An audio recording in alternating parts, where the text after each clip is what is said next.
Well, Sláinte. Sláinte. Episode 3. Here we go with Lucky number Serghios 3 from Irish Whiskey Magazine joining us. So, welcome, Serge. How are Good things evening. with yourself? Not too bad at all now. Not too bad. How are you?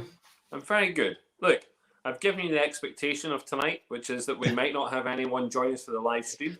Yeah. Okay. And if we do, it's absolutely brilliant. But I'm going to start off. I've got my glass with me. Yeah, trusty Belfast Whiskey Week glass, and I'm going to crack on with a wee drink here. So for those that are joining just for the drink, they're on. Hello, Alan. Good to see you. I'm having a wee Turcano here. So Turcano 15. Yeah. Very nice. Yeah. Madeira cask. Yeah, it's very nice, isn't it? And that's why I'm starting with it. Very nice, very underrated, and very well priced for what it is. Yeah. Relatively cheap. Yeah. I think you can get it for €90 now.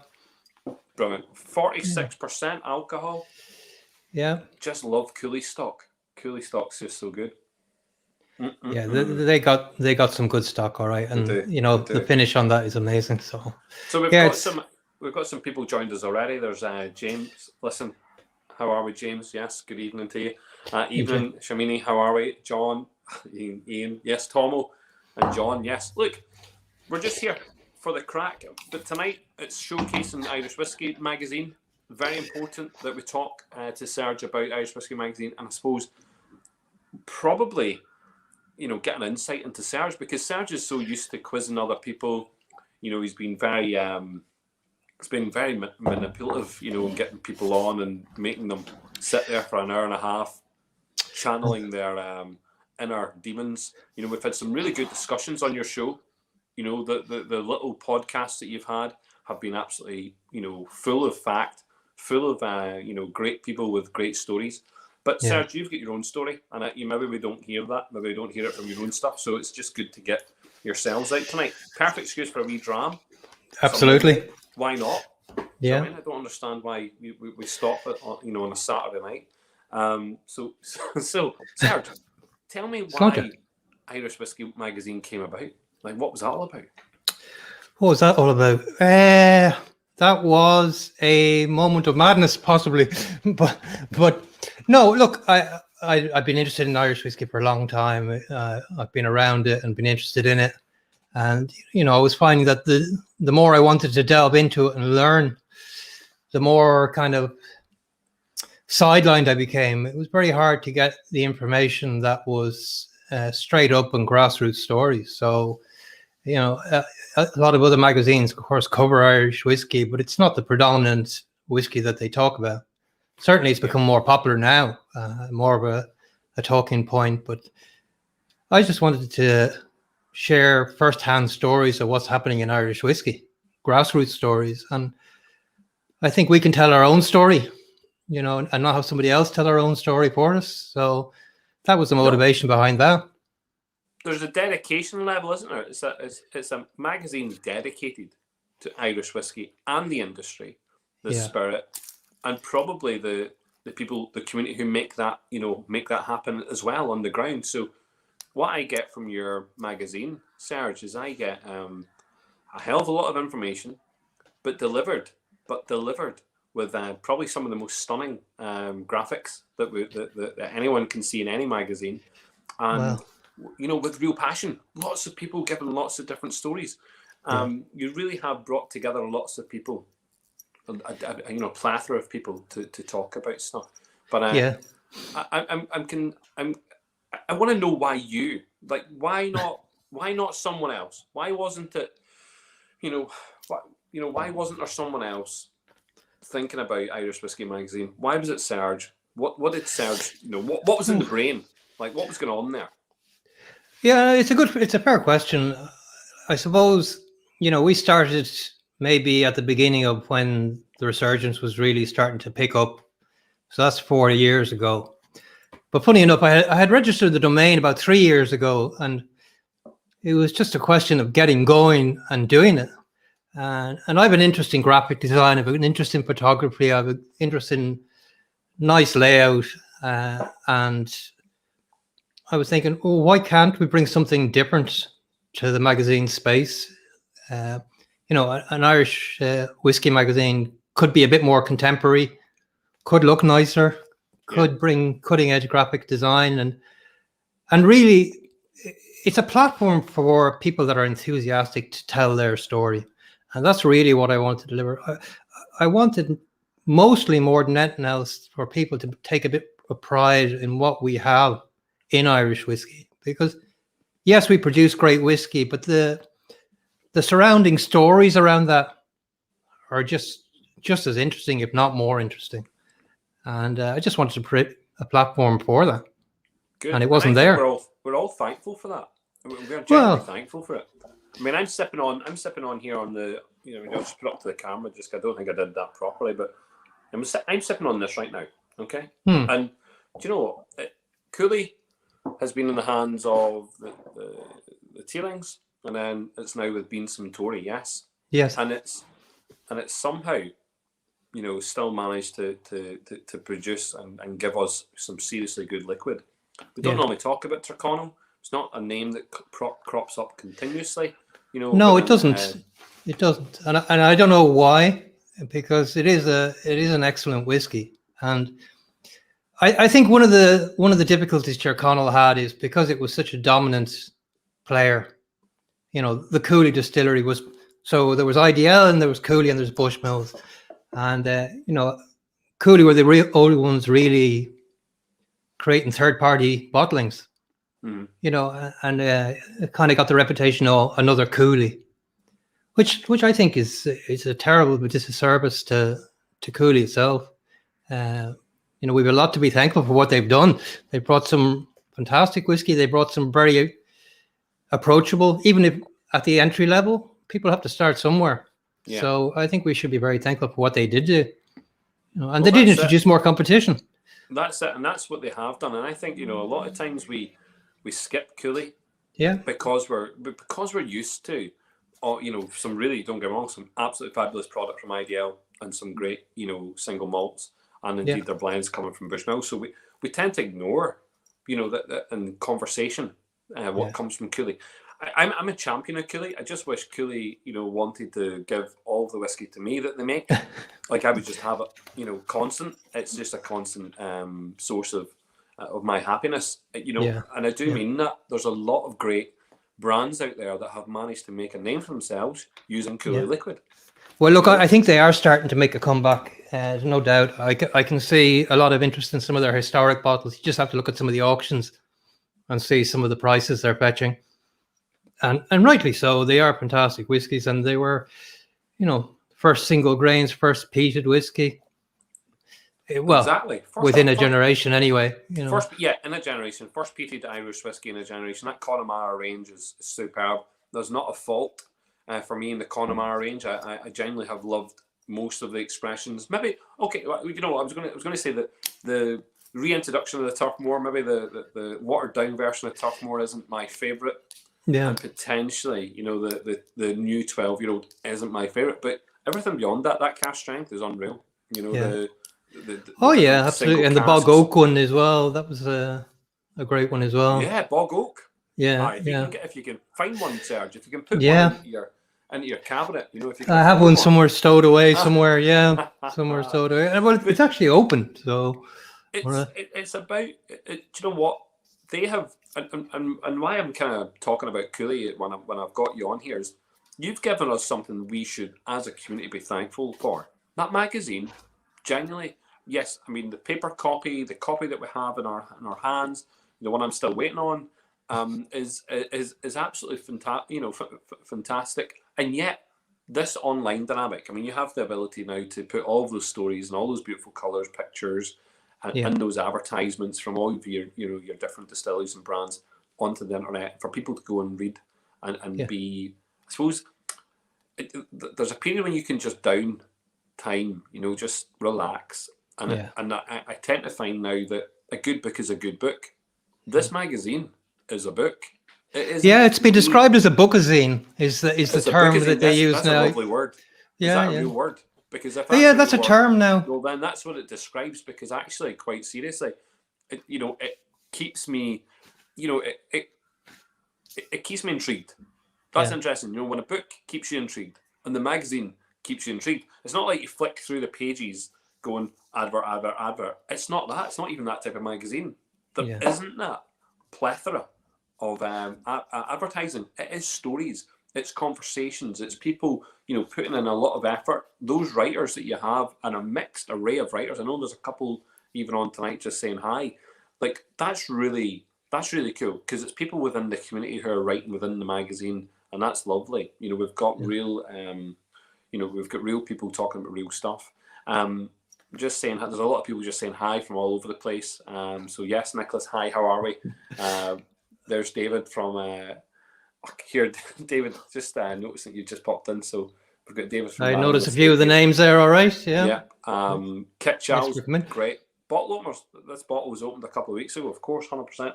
Fanula is saying, look, love the Irish whiskey magazines. There is a love about them. There is something which is very spectacular. You created these little box sets. I remember, like, I helped you out. I came in and devoted a little bit of time. I was no use to you, but I gave you a little bit of my time in 2018 down at the Dublin Live show. That's right. And I was no use at all. To be honest, I just sat there looking very pretty. I was a pin-up boy, and that's all it was. That's what we needed, This is a place for radio, so we needed somebody to spruce up the show. And yet, the response when I was there, and the response that you've been getting ever since is just huge. Yeah. And the presentation packs are great. You get the you get the 4 packs in a box, that kind of idea. Even the wooden boxes that you come out with. I mean, you were stepping up levels of presentation. I'm not saying you inspired me, but there's definitely, when I'm looking at the stuff that we're doing at Belfast Whiskey Week, if it's not as good as what's coming out of the magazine, it probably isn't worth doing. So if you look at the stuff that I've managed to produce for Belfast Whiskey Week, it's that level. Well, I mean, the level that you produce now is fantastic. It really is. But it's your level, Serge. That's your level. I don't know. Like, I'm never happy with it. I never reach a point which I said that's right. But we need to get a magazine out, and it needs to come out at some point. And we have had delays, but the aesthetics of it are important. The aesthetics are something that'll make somebody pick it up. The content is what will keep somebody to it. And I'm blessed and grateful, and so very grateful for all those people that have contributed, because they're the ones that make it. They're the ones that inspired me to start it, and they're the ones that keep me going. So, it's true. It's a magazine with a lot of content, maybe not very many ads, but the ad is Irish whiskey and the people behind it. Yeah. And Brand Ireland. We should be proud of what we have. An industry that's historically has affected so many lives, has been so intrinsic in our lives and in our history, and we should be proud of it. And the frustration was that it was a kind of a bit of a taboo at one point not to talk about it. Mm-hmm. So I mean, I don't care much for taboos, so I just said, what the hell. But I remember. I'm actually just reminiscing about that Dublin Live event 2018.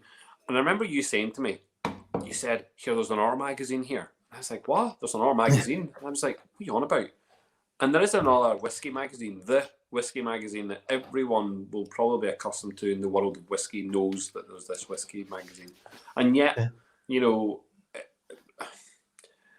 was kind of disappointed at that point, because I was like, what's going on here? We've got an Irish whiskey magazine that really is fronting Irish whiskey full stop. There's no beating around the bush here. Yeah. It's Irish whiskey. And yet we have this other magazine who only the other day, by the way, just came up with some awards for Irish whiskey. I don't know if they've had that as a regular thing for 100 years. But to be frank, it was the first time I'd noticed it, and I was like, all right. Yeah. Interesting. I think we've talked in the past about having Irish Whiskey Magazine awards. I'm sure at some point we're going to see that come fulfillment, potentially with Belfast Whiskey Week. That would be nice. Let's hope so. That would be good. Yeah, that would be good. It's definitely something I think that we are we're definitely planning at the moment. Yeah, I'm going to crack on to 2018, funnily enough.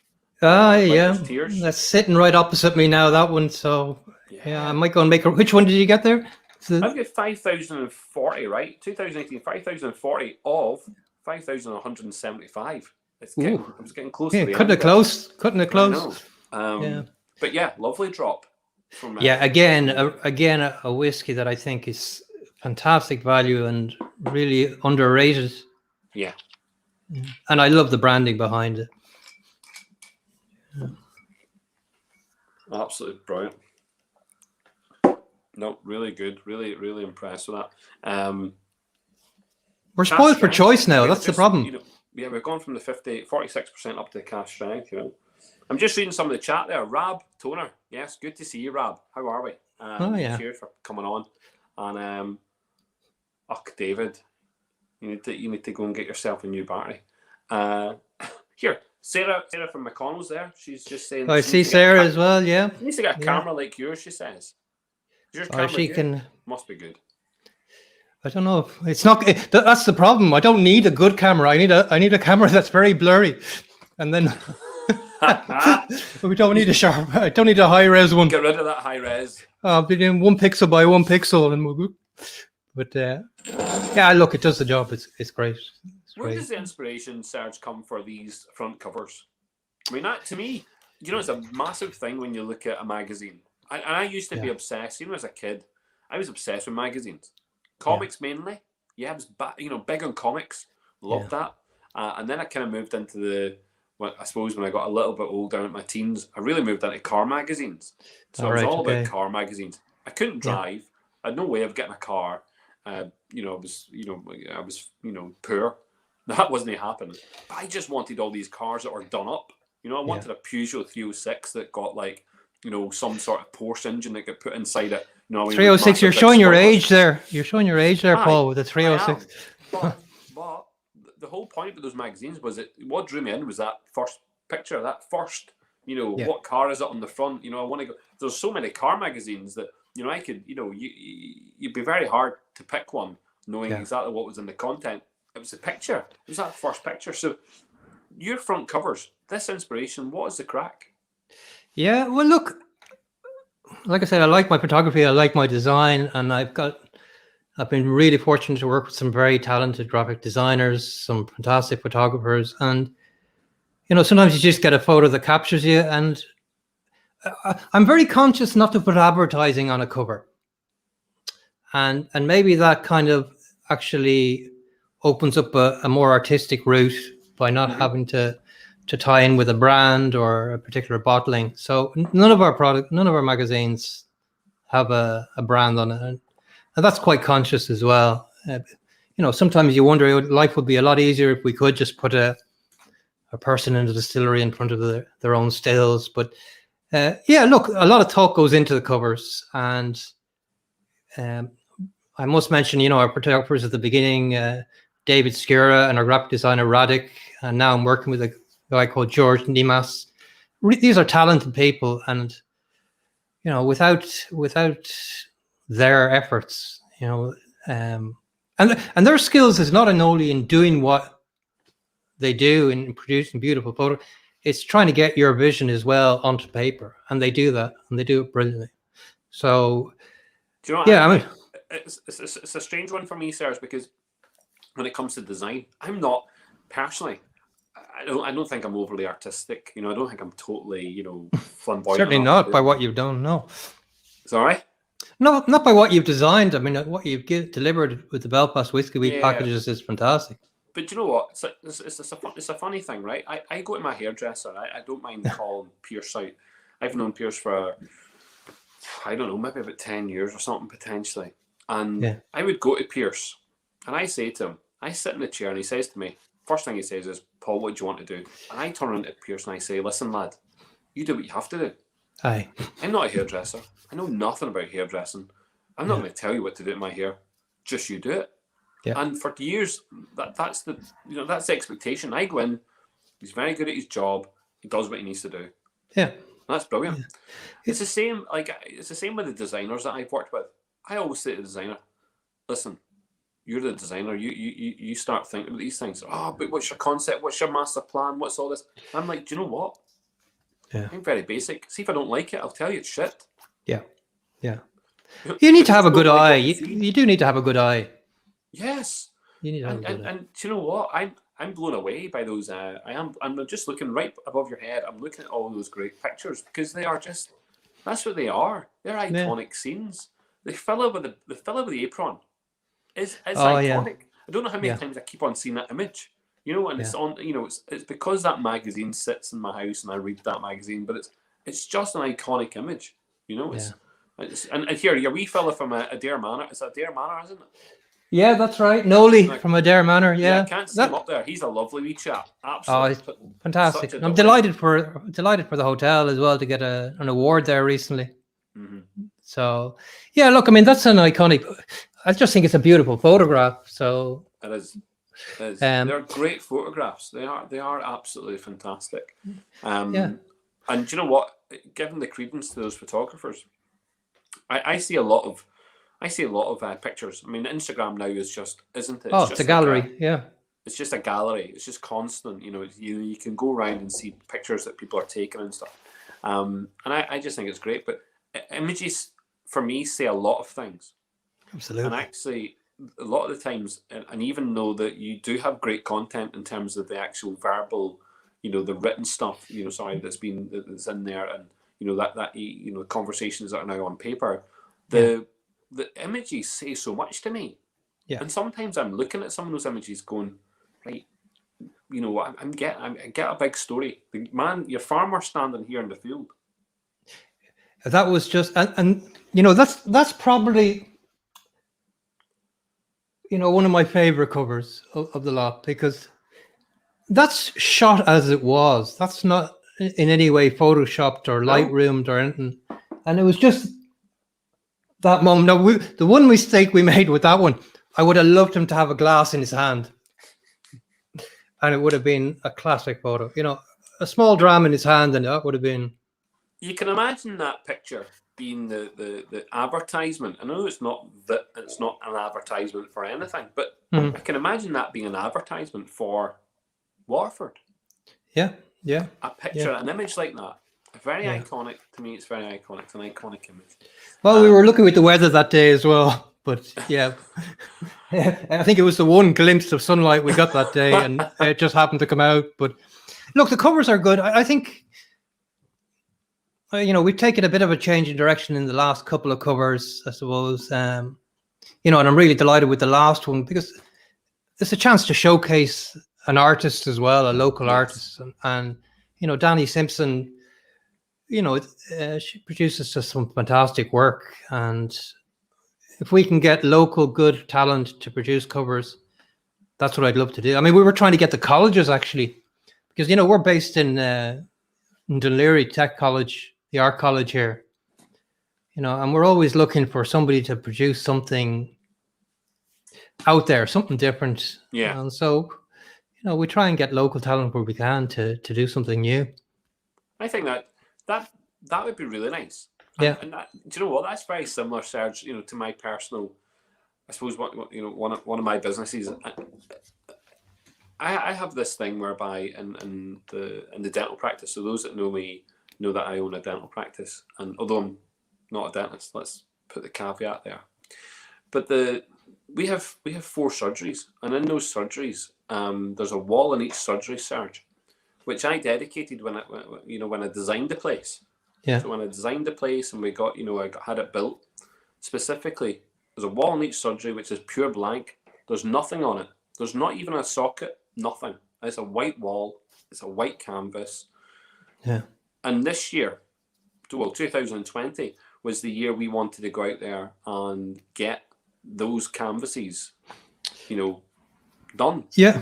We wanted people to come in and work on them, and we've not had that opportunity. I mean, the coronavirus has stopped us doing that. But projects going forward, you know, we want to support the arts. I'm a massive fan of supporting the arts. Always have done.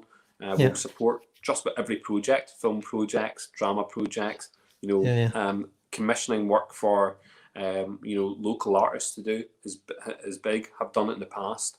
In fact, got a lot done here at Christmas time. But I want to tap into that raw talent that we have, and you know, and come in there and do some lovely pieces of work on the wall, even for a year's installation, and give them, and actually maybe give them part of their tuition fee or whatever it is that we can support them, to help them for the year. And I think that, by you saying that resonates with me. That's something that's a lovely community aspect, Serge, to the magazine. Getting, getting those young people who are going through a tough time right now.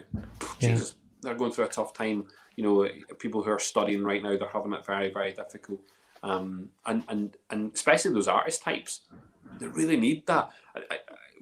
I was saying the other night, we really helped, close to 40 different acts, 50 acts or whatever over the summer period, giving them some sort of employment, because there was no jobs for the singers and the comedians. There was nothing. I mean, there's so much difficulty for so many people at the moment, and and the fact that you gave them a platform is great. And why not? Why wouldn't you? If you're in a position, thankfully and luckily, I'm in a position to be able to help showcase some people, whether they're a writer, whether they're a photographer, whether they're an artist, a graphic artist. I'd much rather use local talent than go and get resources from abroad, and if I can get somebody to develop and help somebody develop their interest in whiskey and their interest in photography and give them a little bit of an outlet, why wouldn't you?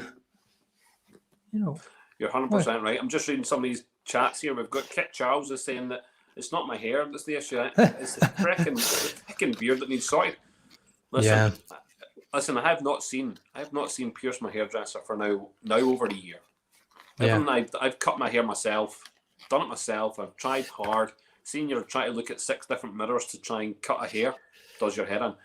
I do mine myself there, Paul. It's not an easy job, but somebody. The beard is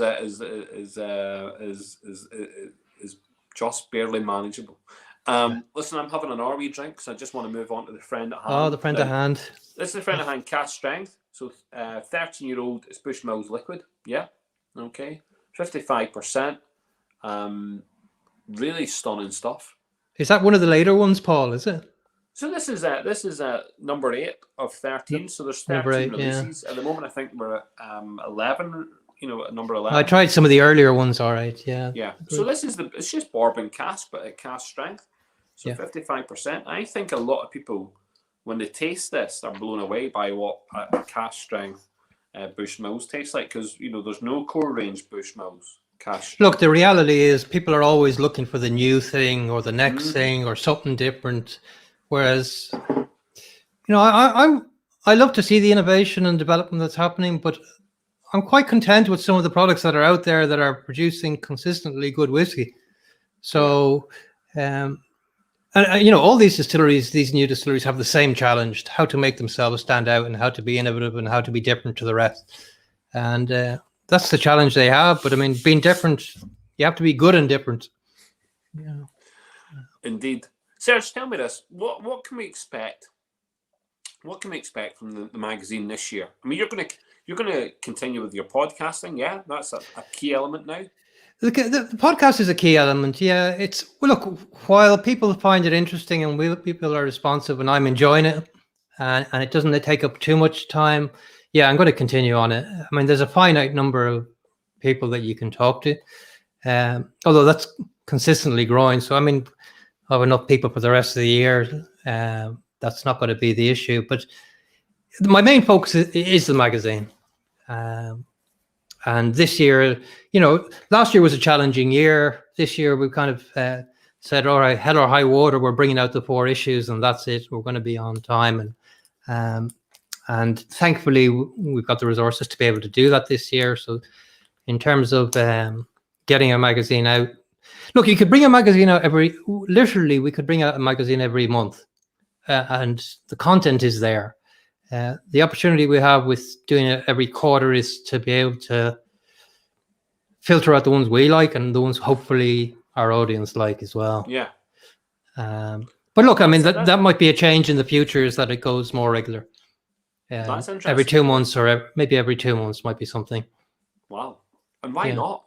I mean, there's a lot of magazines out there who are changing scope. I mean, I certainly give advice to one magazine because the amount of content that they had available to them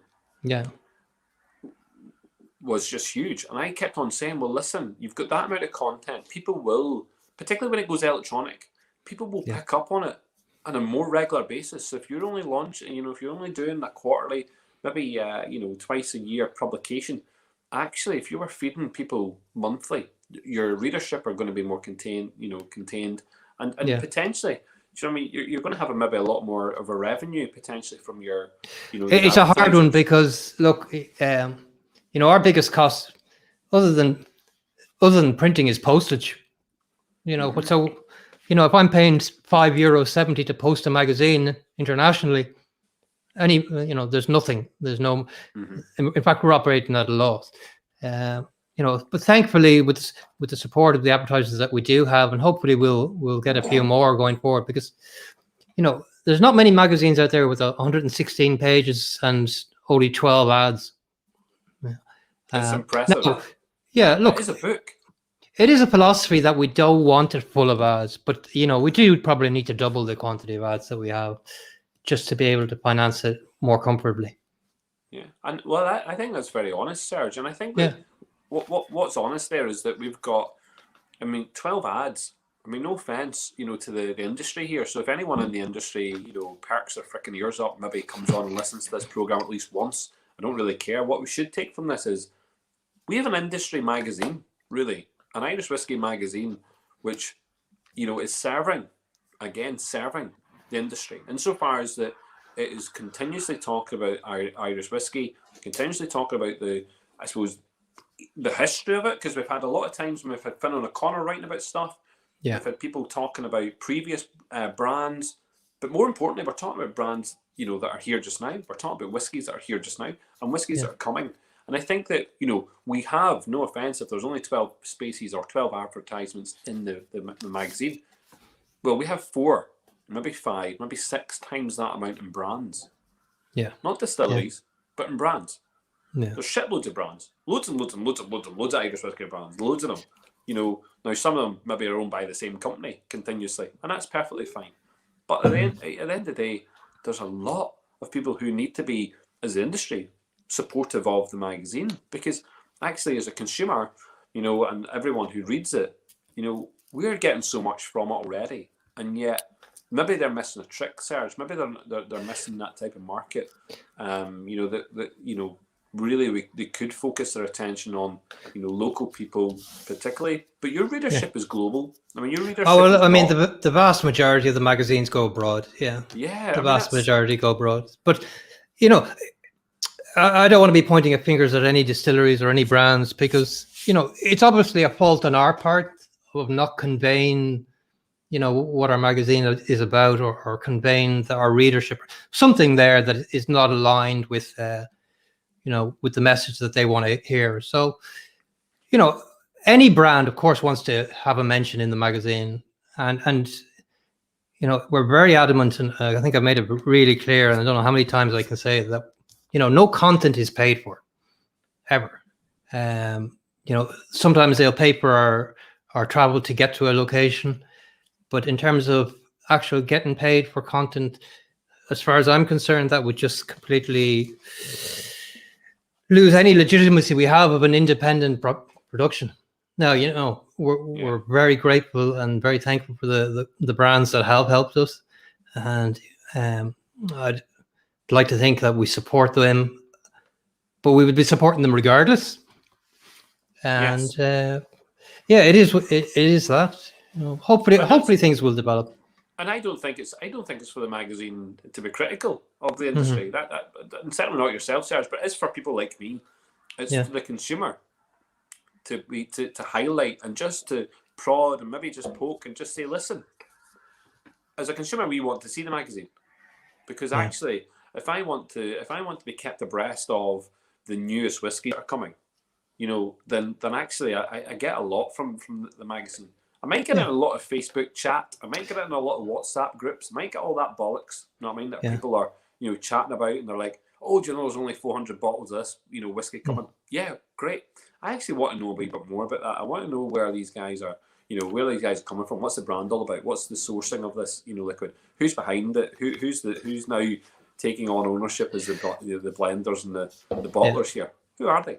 And actually, the magazine will give me that information more so than somebody in my WhatsApp group. I'm not saying that they're not. No, look, the information is out there, Paul. There's no doubt the internet has changed everything. Yes. But a magazine isn't a blog, and it's not a news source, really. That's one element of it.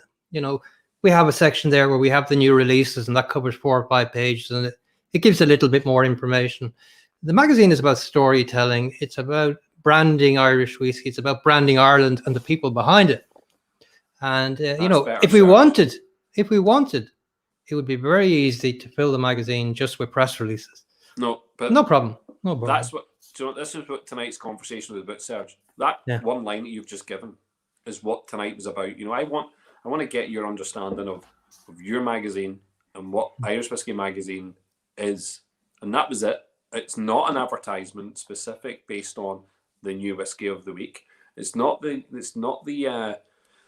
image or the images, but it is the storytelling of Irish whiskey and the creation of a brand, i.e. Irish whiskey as a brand that can go out globally, stand, above shoulders, above other whiskies out there. And we want Irish whiskey, I suppose, we want that to take on Japan. We want it to take on Scotland. We want it to take on the bourbon industry. We want Irish whiskey to be up there when it's talked about. When someone says whiskey, the first thought process is Irish. Yeah. That's what we want, because at the moment it's Scotch. Well, I mean, we've also got to fall out of that fallacy, though, as well. That and I see it that Ireland in general produces great whiskey, but having whiskey that you produce and calling it Irish does not give you automatic entitlement to being a great whiskey. No. We're in an international market here, competing with, yes, Scotland, yes, Japan, the States, but there are other world whiskies coming along. And what differentiates the product, yes, it's the whiskey, but it's also brand Ireland, and it's the people behind it. When you buy a glass of whiskey, you're not buying just liquid. And Ireland is in a unique situation where it has the history, it has the scenery, it has the tourism, it has the storytellers, it has the musicians and the poets to tell that story. And we should do that as well as we possibly can. And hopefully people see us as being a small part of telling that story.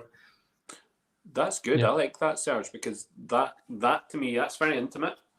Well, it is an intimate. Whiskey's intimate. Yeah, whiskey's intimate. And I think a lot of people, if they're hearing that about that, Serge, that'll help. I think that'll just even help. Even as consumers, they'll just be like, "That's even better." We're buying, we're proudly supporting the re-emergence of a brand, and it's looking at that brand in a global scheme to say, "Listen, we've got lots of things going on here, which is great, but yes, rightly so, Serge, we have emerging whiskey powerhouses potentially.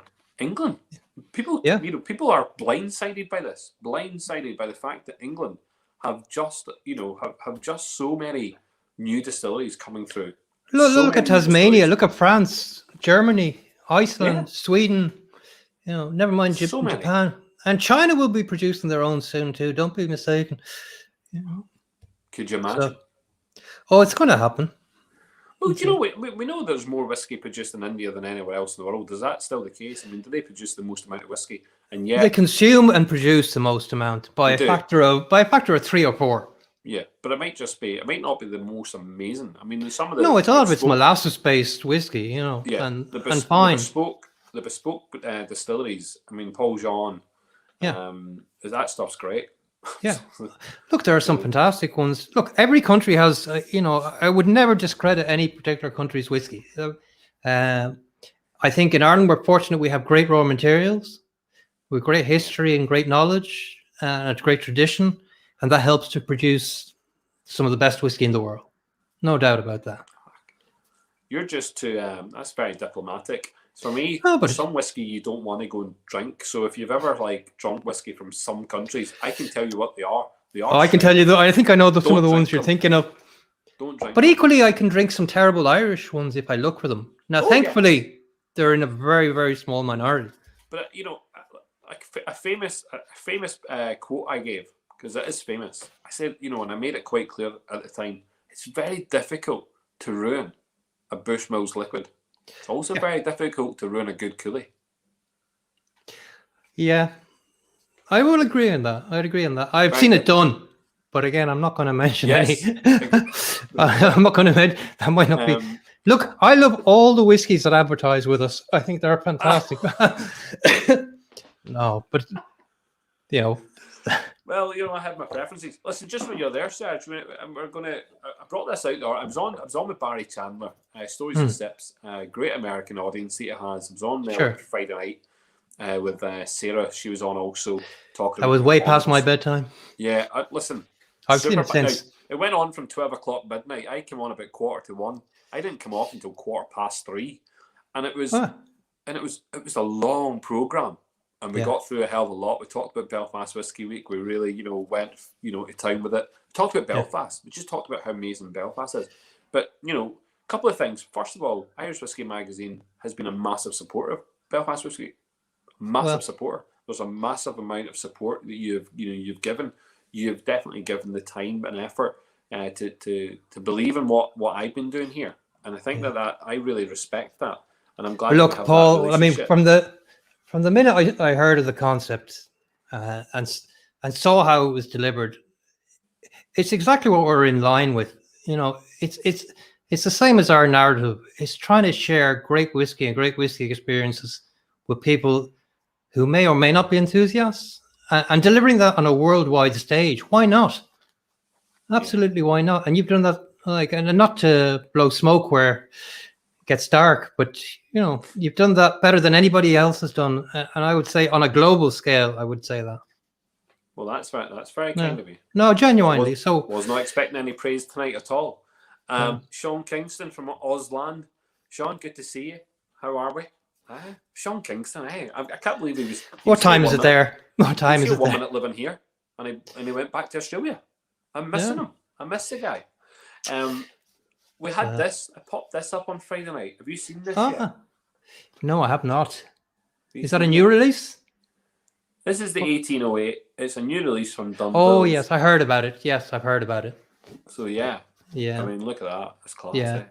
I stole this the other day from the distillery. They don't know. I was thinking, it hasn't been noticed. But is that Biddle's bar on the front as well? It is. Yeah, so if I can get my camera angle right. Yeah. There you go. It's an iconic. I do love that bar too. Isn't it, Joss? But I do miss Belfast. I have to say, Paul. You know, I spent 6 years up there, and I do miss it. Belfast grows on you. Oh, it doesn't. Belfast, yeah. Okay. Well, look, hopefully he'll be back up there at some point. All right, listen. You know, great crack. You coming along to Belfast Whiskey Club as many times as you could. Even you know, making that trip back up from Dublin just to come up for the club and then roll home and go to bed. That was good. Yeah, that's the way. Well, it was worth it. It was worth it. So, you know, I've done that air coach tour up and down a few times and fallen asleep on the back seats. All right, but yeah, no, it's look. I mean, Belfast. I see, of all the cities in which I see a resurgence of whiskey, and I don't mean a resurgence in terms of product. I mean a resurgence in terms of enthusiasm. Belfast is number one at the moment. Yeah. And I'm seeing that even before the whiskey buzz really took off, which is maybe 4 or 5 years, just before that, you could see the pubs are very innovative there. You know, there's something for everybody, and it's just become a vibrant. Now, of course, not at the moment. No, Serge. Not at the moment. We're going to wrap it up. I'm doing no more than 45 minutes at a time. Dave O'Connor, good man. Very soon. You'll see it on the shelf, 1808. I want to say Sláinte, Serge. Sláinte. Thank you very much. Thank you for all your support. My guests tonight. And listen, cheers, Sláinte, and we'll see you all soon. Thank you very much to Nicholas, Fanula, Ricky, Sean, Clay, everyone that popped on there. David, thank you. Thanks, Paul.